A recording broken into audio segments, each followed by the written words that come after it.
The mainland and Taiwan have strong differences, but deep divisions also exist within Taiwan itself over cross-strait relations. This is dramatically illustrated in 2005 by the visits to the mainland by representatives of Taiwan's opposition parties.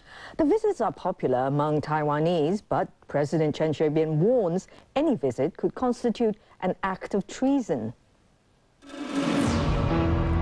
March 26th, concerned and angry Taiwanese take to the streets of Taipei to protest against China's new anti-secession law.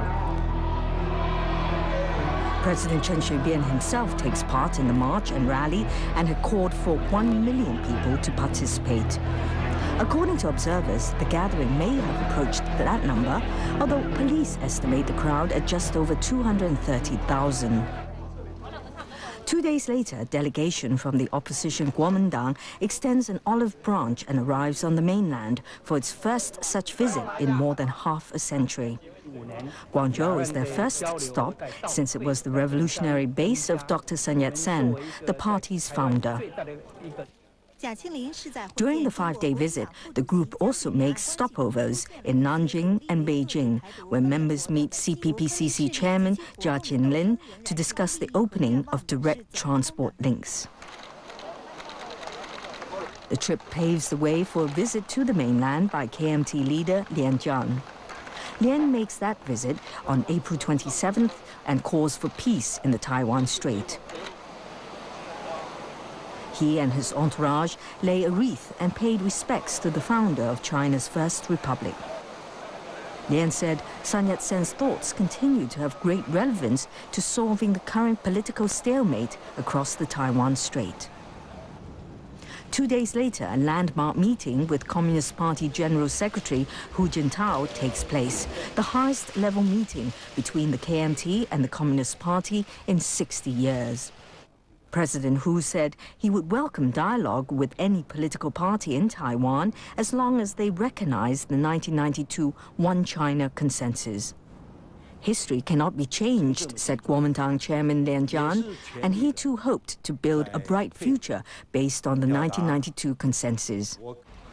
The two sides agreed to work toward the resumption of dialogue aimed at ending hostility as soon as possible, while boosting economic cooperation and establishing direct postal, shipping and trade links. May 12th, and Beijing offers a range of new concessions to boost cross-strait contacts, including making it easier for Taiwan residents to work and study on the mainland. This comes as the leader of Taiwan's People First Party, James Soong, wraps up his 9-day visit to the mainland. But authorities in Taipei reject the new two sides, one China formula agreed to by Soong and Communist General Secretary Hu Jintao as a basis for the resumption of talks.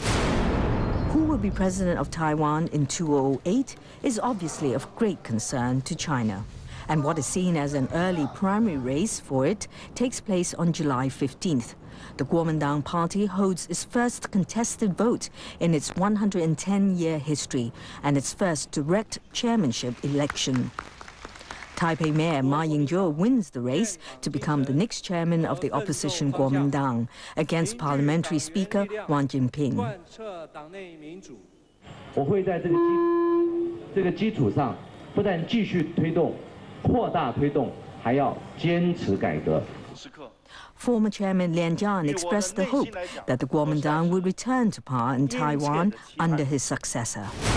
Of course, a third straight presidential win by the Democratic Progressive Party cannot be ruled out despite the public approval of the mainland visits by the opposition. An indication of that is another election on May 14th, which would normally draw little attention. But it sparks interest because it comes a month after the opposition went to China. Taiwan President Chen Shui-bian wins a much-needed victory as his Democratic Progressive Party receives the largest share of votes for a special assembly that will weigh constitutional amendments, including one opposed by China. However, on December 3rd, DPP chairman Su Tseng-chang resigns after conceding defeat to the main opposition Kuomintang in local elections, seen as a midterm test for Chen Shui-bian. There's also a huge rapprochement between Pakistan and India in 2005 in what is called cricket diplomacy. The president and the premier of the two countries go into high-level talks in New Delhi after watching a cricket match. One big issue is the long-simmering feud over Kashmir. The landmark summit is concluded on an upbeat note as both leaders declare that Kashmir has reached a historic juncture. The peace process was now irreversible. In a joint statement, India and Pakistan agreed to open more meeting points for divided families, trade, religious pilgrimages, and cultural exchanges in Kashmir, expand the recently resumed cross-Kashmir bus link, identify more locations along the Kashmir frontier to be open to traffic, revive a joint commission to boost business ties between the two nuclear powers, and open consulates in Mumbai and Karachi by the end of the year. I'm fully satisfied. I'm more than satisfied. I think we have achieved more than I expected because of the sincerity and the flexibility shown by both sides. More sincerity and flexibility by both sides after November's devastating earthquake in Kashmir. There's an unprecedented opening of the line of control which separates India and Pakistani-controlled Kashmir in order to aid earthquake survivors. China and India, also historic antagonists, declare an era of cooperation after a 4-day summit. The neighbors sealed an accord to try to end border disputes that have embittered their relationship for decades. Premiers Win Jiabao and Manmohan Singh also seek to clear obstacles to a trade boom that Win predicts would reach $30 billion within 5 years. This is a cooperation to face the brave new world. India and China together can reshape the world order. Another small step taken in 2005 to settle a long-running international debate. After 11 years, China abandons its peg to the US dollar in favor of a more flexible basket of currencies and revalues the yuan upwards by 2%.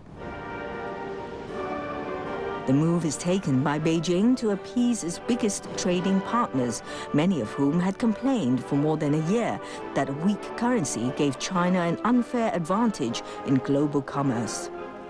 The yuan and copyright piracy also take center stage during US President George W. Bush's visit to China in mid-November. Bush also presses for freedom. It is important that social, political, and religious freedoms grow in China. But that doesn't get very far.